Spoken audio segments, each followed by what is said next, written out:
12 जून आज का वो काला दिन जिसने पूरा देश अंदर हिला दिया।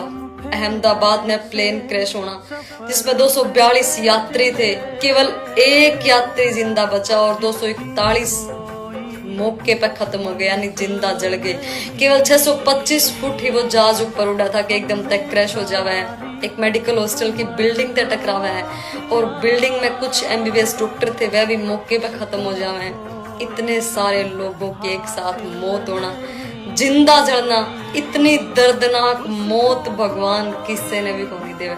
इतना बड़ा हादसा जिसने पूरा देश आज हिला के रख दिया, भगवान उन सब की आत्मा ने शांति देवे।